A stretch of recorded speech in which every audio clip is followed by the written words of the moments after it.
তাদের জন্য এটা সহজ হবে ইনশাআল্লাহ। তো আমাদের ওই আগের যে নিয়ম আমরা দেখলাম সেই নিয়ম অনুযায়ী এখন এখানে বাক্যগুলো গঠন করা হবে। যেমন কি আনা তিলমিজুন, আমি হলাম একজন ছাত্র। আনা হচ্ছে মুবতাদা, তিলমিজুন এটা হলো খবর। এখানে তিলমিজুন, তিলমিজান, তিলমিজিন কি হবে? জবর জের নাকি পেশ, কি হবে?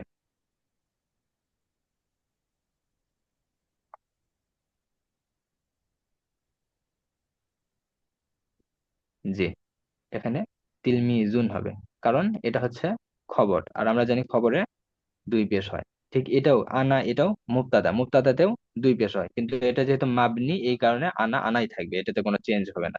কিন্তু খবরটাতে দুই পেশ হবে, কারণ এটা চেঞ্জ গ্রহণ করে, এই শব্দটা নিয়মতান্ত্রিক। এরপরে আমি ছাত্র। ইসমি, আমার নাম। ইসমুন অর্থ হচ্ছে নাম। আর এই যে ইয়া মানে আমার, ইয়া সবসময় তার পাশে কি চাই? জের চাই। ইসমি, আমার নাম। আমার নাম কি? শাহিদ, শাহিদ। তা আমার নাম সম্পর্কে একটা সংবাদ দেওয়া হচ্ছে, আমার নামটা হলো শাহেদ। তা শাহিদুন খবর হিসাবে দুই পেশ। আর ইসমে মুজফ, ইয়া হচ্ছে মুজফিলাই, মুজফ মুজফিলাই মিলে এটা হচ্ছে মুক্তাদা, আর আমরা জানি মুক্তাদাতে পেশ হয়, দুই পেশ হয়। এই ইসিম শব্দটাও দুই পেশের অবস্থানে আছে, কিন্তু এই যে আমি বললাম শুরুর দিকে, ক্লাসের শুরুতে, যে এই ইয়া এমন একটা শব্দ, ওই যার সাথেই বসুক ও তারে ম্যানেজ করে তার পাশে জের নিয়ে নিবে। তো মূলত ইসিম শব্দটা দুই পেশের অবস্থানে আছে, কিন্তু এই যে ইয়ার কারণে তার আগে জের হয়, মানে মিমে জের হয়। ইয়া তার আগে জের চায়, এই জন্য ইসিম শব্দটা স্যাক্রিফাইস করে একটু। ইসিম শুধু ইসিম না, যে কোনো শব্দ স্যাক্রিফাইস করে ইয়ার সাথে। তো এই জন্য ইসিম শব্দটা দুই পেশের অবস্থানে থাকলেও ইয়া এর কারণে মিমের নিচে জের হয়, যে ইসমি, আমার নাম হলো শাহেদ। তো ইসমি মুজাফ মুজাফ ইলাইহি মিনে মুবতাদা, শাহেদটা হচ্ছে তার খবর। এরপরে হাজা, এটা হলো কিতাবি, আমার কিতাব। এখন হচ্ছে হাজা মুবতাদা, আর কিতাবি মুজাফ মুজাফ ইলাইহি মিলে হলো খবর, এটা হলো আমার বই। ও, এবং জালিকা ওইটা হলো কলামি, আমার কলম। হাজিহি এটি হলো হাজিহি এটি হলো হাকিবাতি, আমার ব্যাগ। হাকিবাতুন অর্থ হলো ব্যাগ। আর এই যে ইয়া অর্থ হলো আমার। এখানে হাজিহি কেন ব্যবহার করা হলো? এখানে তো হাজা শব্দটাও ব্যবহার করা যায়, তো হাজা মানেও এটি, হাজিহি মানেও এটি। তো এখানে হাজিহি কেন ব্যবহার করা হলো? জি, এটা হলো মুয়ান্নাস, এই জন্য হাজিহি শব্দটাকে ব্যবহার করা হয়েছে। ঠিক একইভাবে ওয়াতিলকা কুররাসাতি, তিলকা ওইটা হলো আমার খাতা। এখানে তিলকা কেন? এটাও হচ্ছে যে মুয়ান্নাস, কুরাসাতি শব্দটা যেহেতু মুয়ান্নাস এই জন্য তার সাথে তিলকা শব্দটাকে ব্যবহার করা হয়েছে। এরপর এখন বলতেছে কিতাবি, আমার বই। মুজাফ মুজাফিলে মিলা মুবতাদা, মুবতাদারা সম্পর্কে আমার একটা সংবাদ দেওয়া হচ্ছে যে আমার বইটা হলো জাদিদুন, নতুন। কলামি, আমার কলম জাইয়িদুন, ভালো। জাইয়িদ মানে ভালো, আমার বই ভালো। তো দেখেন কিতাব শব্দটা যেহেতু মুজাক্কার, কিতাব মুজাক্কার, এই জন্য তার সম্পর্কে যে সংবাদটা আমরা দিচ্ছি সেটাও কিন্তু আমরা মুজাক্কার শব্দে আনতেছি, জাদিদুন মুজাক্কার। আবার এখানে দেখেন হাকিবাতি, আমার ব্যাগ। আমার ব্যাগ যখন আমরা বলতেছি, হাকিবাতুন শব্দটা মুয়ান্নাস, কারণ কি তার সাথে গুলতা আছে। আরবিতে আমরা জানি যে ব্যাগ ব্যাগ কখনো ছেলেও হইতে পারে না, মেয়েও হইতে পারে না, ব্যাগ ব্যাগই এটা বস্তু। তো কিন্তু আরবিতে শব্দগত ভাবে শব্দটা স্ত্রীবাচক, কারণ তার সাথে গোলতা যুক্ত হয়েছে এই জন্য। তো হাতেই বাতে, আমার ব্যাগটা। এখন ব্যাগ যেহেতু মুয়ান্নাস, সুতরাং তার সম্পর্কে আমরা যে সংবাদটা দিব সেটাকেও স্ত্রীবাচক শব্দে আনতে হচ্ছে। স্ত্রীবাচক শব্দ কি? জাদি দাতুন, মানে নতুন, আমার ব্যাগ নতুন। জাদি দুন, এই যে এখানে জাদি দুন মানেও নতুন, আবার জাদি দাতুন মানেও নতুন।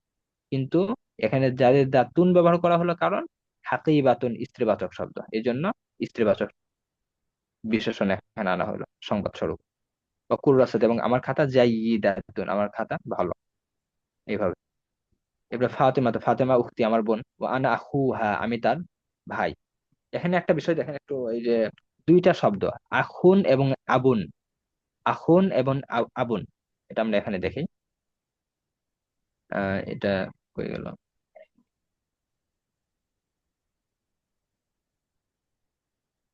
আচ্ছা,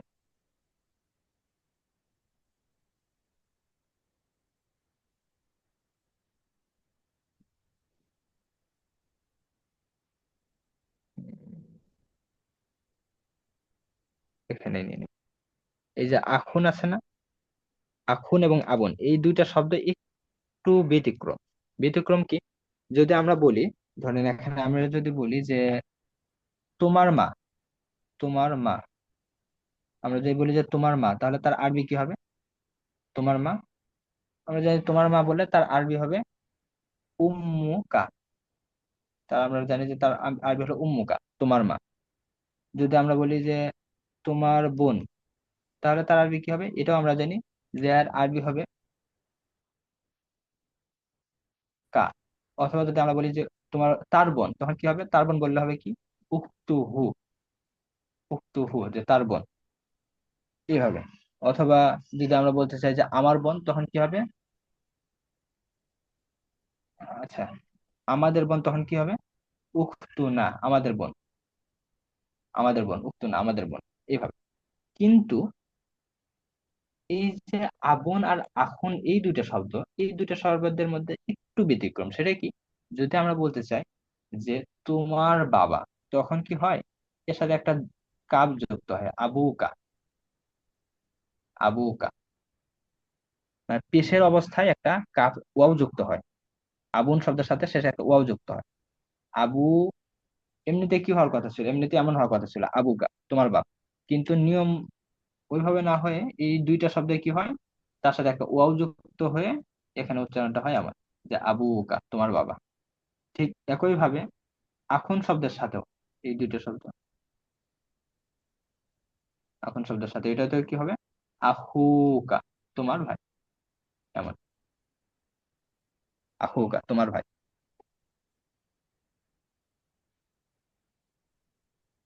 আচ্ছা, এই দুইটা শব্দে এমন হয়। এটা হলো আরবির একটা নিয়ম। এইরকম 5টা শব্দ আছে আরবিতে, এগুলোকে বলা হয় আসমায়ে খমসা, অথবা 5টা অথবা 6টা, যেটাকে বলা হয় আসমা সিত্তা মুকাব্বার অথবা আসমায়ে খমসা, যেগুলো আছে আবুন, আখুন, হামুন, হানুন, হামুন, জু। এই কিছু 5টা শব্দ আছে অথবা 6টা শব্দ আছে আরবি ভাষায়। এই শব্দগুলোতে এই একটু নিয়মটা ব্যতিক্রম। এগুলো যখন জবরের পেশের অবস্থায় থাকে তখন ওয়াও যুক্ত হয়, আবার যদি জবরের অবস্থায় থাকে তখন আলিফ যুক্ত হয়। তখন হয় আবাকা, তখন হয় আবাকা। আবার যখন জেরের অবস্থায় থাকে তখন ইয়া যুক্ত হয়, তখন ইয়া যুক্ত হয়, আবিকা তখন হয়। ঠিক আছে, মানে এই দুইটা শব্দ দিয়ে তখন হবে আখিকা। তো সাধারণত আমরা যেহেতু এখন পেশের অবস্থাগুলোই বেশি পড়তেছি, এই জন্য আহ আপাতত ইয়া এবং আলিফের গুলো আনতেছি না। আপাতত আমরা জাস্ট ওয়াওয়ারটা আমরা রাখতেছি আবুকা, আহুকা।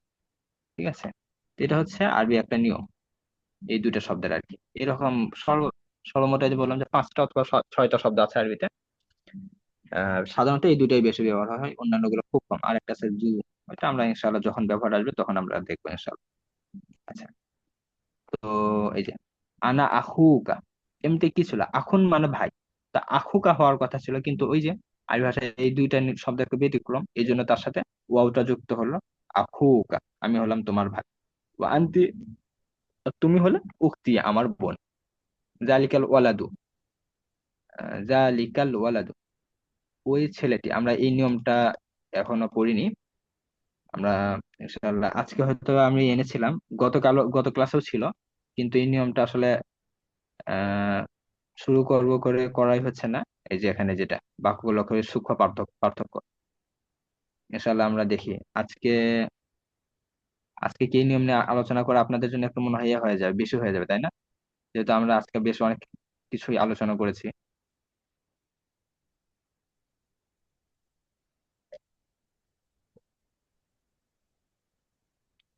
তো ইনশাআল্লাহ এটা আমরা হয়তো বা সামনে ক্লাসে আলোচনা করবো ইনশাআল্লাহ, যদি কারণ একসাথে বেশি হয়ে গেলে তখন আবার একটু ইয়ে হয়ে যাবে। না, আপনি আপনি আগে থেকে এগুলো আপনার অনেক জানা আছে, সুতরাং আপনার কাছে এটা সহজ মনে হবে। কিন্তু যারা আপনাদের অন্যান্য যারা নতুন আছেন, আপনারা তারা একটু ইয়া করেন, যে আপনাদের এটা হয়তো বা বেশি হয়ে যদি যায়, আমরা ইনশাল্লাহ সামনে ক্লাসে আলোচনা করব।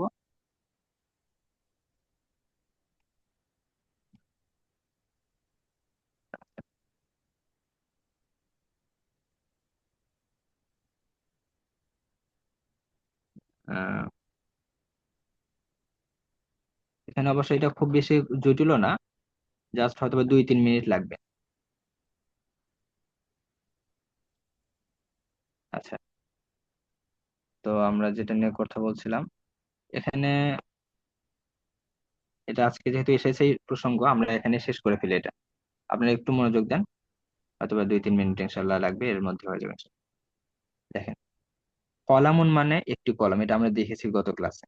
আল কলামু মানে হচ্ছে কলমটি। কলামুন মানে একটি কলম, আল কলামু মানে কলমটি, এটা আমরা গত ক্লাসগুলোতেই দেখেছি। এরপর একটা কি, হাজা কলামুন, এটি একটি কলম। এটাও আমরা দেখেছি, হাজা শব্দটা তখন মুবতাদা, কলামুন শব্দটা তখন খবর। যে হাজা, এটি হলো একটি কলামুন, কলম, এটি একটি কলম, এটাও আমরা দেখেছি।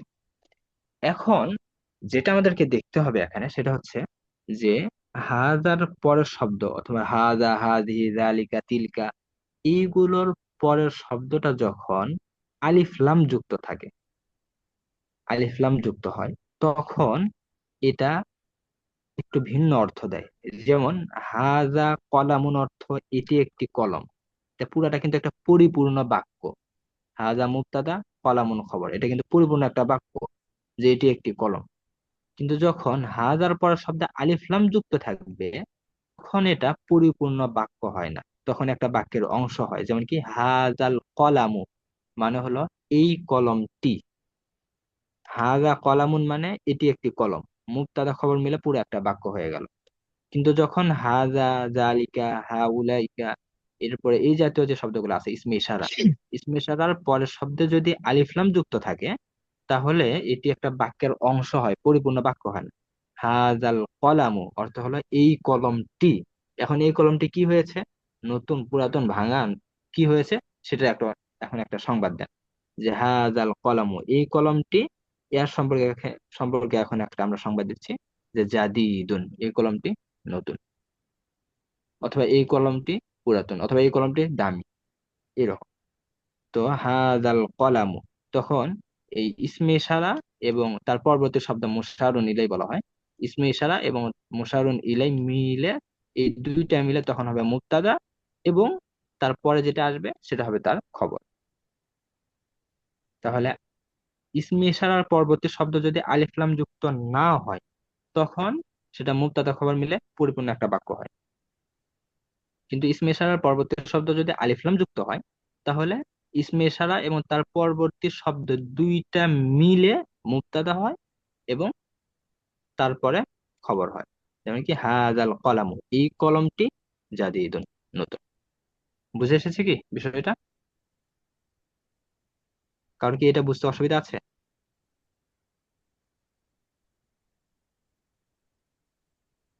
আচ্ছা, আলহামদুলিল্লাহ।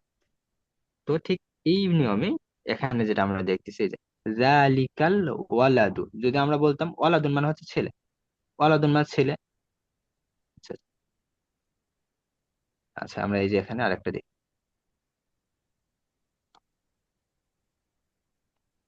আচ্ছা, জালিকা মানে ওইটি, ওয়ালাদুন মানে হচ্ছে ছেলে।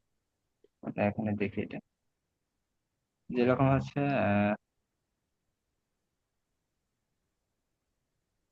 জালিকা, জালিকা মানে ওইটি, ওইটি হলো ওয়ালাদুন, ওয়ালাদুন, ওয়ালাদুন মানে হলো ছেলে, ওয়ালাদুন মানে ছেলে।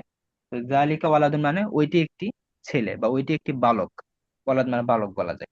তো জালিকা ওয়ালাদ মানে ওইটি একটি ছেলে, বা ওইটি একটি বালক, একটা পরিপূর্ণ বাক্য। জালিকা শব্দটা মুবতাদা, এবং ওয়ালাদুন শব্দটা হচ্ছে তার খবর, এটা হলো একটা পরিপূর্ণ বাক্য।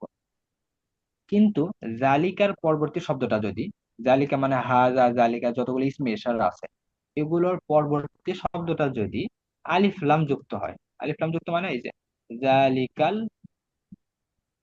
ওয়ালাদু, জালিকাল ওয়ালাদু, যদি এমন হয় আলিফ লাম যুক্ত হয়, তখন অর্থ কি হবে? এই ছেলেটি। এর আগের অর্থ ছিল যে এটি হলো একটি ছেলে, অথবা এটা হলো ওইটা হলো একটা ছেলে, অথবা ওইটা হলো একটা বালক। কিন্তু এখন অর্থ হচ্ছে কি, ওই বালকটি। এর আগে ছিল ওইটা একটা বালক, আর এখন অর্থ হচ্ছে ওই বালকটি। ওই বালকটি কি হয়েছে? যে ওই বালকটি তবিলুন, অনেক লম্বা, যে ওই বালকটি হলো অনেক লম্বা।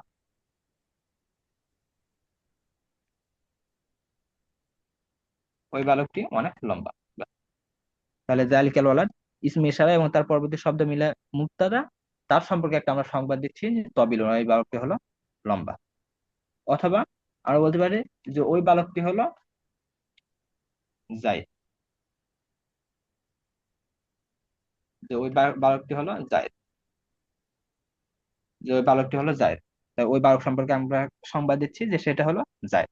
তো জায়েদটা হবে তখন খবর। অথবা আমরা বলতে পারি যে ওই বালকটা কি হলো, আখি, আমার ভাই, যে ওই যে বালকটা দেখা যাচ্ছে ওই বালকটা হলো আমার ভাই। আখি, ওই বালকটা হলো আমার ভাই। আখি মুজফ, আখ শব্দটা মুজফ আর ইয়ারটা হলো মুজফিলা, মুজফ মুজফিলা মিলে খবর। ওই বালকটা হলো আমার ভাই। ঠিক আছে। তো এটা হলো পার্থক্য। আহ এখন কি বুঝতে পেরেছেন? শেষে যিনি বলেছিলেন একটু দেখেন আপনার পরিষ্কার হয়েছে কিনা বিষয়টা। জি। তো জালিকাল ওয়ালাদ, ওই ছেলেটা, সদিকি আমার বন্ধু, সদিকি মুজফ মুজফিলা মিলে খবর। জালিকাল ওয়ালাদ এই দুইটা হলো মুবতাদা ইসমে ইশারা, আর তার পরবর্তী শব্দ এটাকে বলা হয় মুশারুন ইলাইহি, মুশারুন ইলাইহি। তিলকাল বিন্তু, এবং ওই মেয়েটি সদিকতুকা, সদিকতু কি, তোমার বান্ধবী, ওই মেয়েটি তোমার বান্ধবী। সদিকি আমার বন্ধু, তিলমিজুন ছাত্র, জাকিউন মেধাবী ছাত্র। এই নিয়মটা আমরা এখনো পড়িনি, ইনশাআল্লাহ আমরা সামনে পড়বো ইনশাআল্লাহ। সদিকি তিলমিজুন জাকিউন, ইনশাআল্লাহ আমরা সামনে পড়বো। আচ্ছা। লিবাস সুকা জাদিদ, তোমার লিবাস, তোমার পোশাক নতুন। ও লিবাস সি নাজিফুন, আমার পোশাক পরিষ্কার। তো এইভাবে আপনারা একটু পুরা এটা একটু পড়বেন ইনশাআল্লাহ নিজে নিজে। বিশেষ করে 5 নাম্বার আর 6 নাম্বার অধ্যায়টা, এই যে এটাও সেম, এই যে কিতাবুন রাশেদুন, কিতাব রাশেদ, এটা থেকে কি মুজাফ মুজাফিলে কি কিতাবু রাশেদ, রাশেদের বই। কিতাবু আয়েশাতা, কিতাবু আয়েশাতা, কিতাবু মুআল্লিম। এইভাবে আপনারা এই দুইটা অধ্যায় একটু নিজে নিজে পড়বেন। আপনাদের এটা হোমওয়ার্ক থাকলো ইনশাল্লাহ। আগামী পরশুদিন আবার ইনশাল্লাহ ক্লাস হবে আমাদের। তার আগ পর্যন্ত আপনারা এই দুইটা অধ্যায় নিজেরা পড়বেন, শব্দার্থগুলো মাস্ট মুখস্থ করবেন। আমাদের যে নোটগুলো দেওয়া আছে গ্রুপে, নোটগুলো আয়ত্ত করবেন ইনশাল্লাহ। আর কোথাও যদি বুঝতে অসুবিধা হয় আহ আপনারা গ্রুপে জানাবেন ইনশাল্লাহ। আপনাদের সাথে সেটা আমরা ইনশাল্লাহ সলভ করার চেষ্টা করব। আর এই বইটার পিডিএফ ইনশাল্লাহ আমরা দিয়ে দিব গ্রুপে। এটা হলো এসে আরবি শিখে বই, আপনারা যে কোনো জায়গায় বা অনলাইনে অফলাইনে যে কোনো জায়গায় আপনারা এটা পেতে পারেন। এটা আরবি শেখার জন্য বাংলাদেশে অনেক প্রচলিত একটা বই আর কি।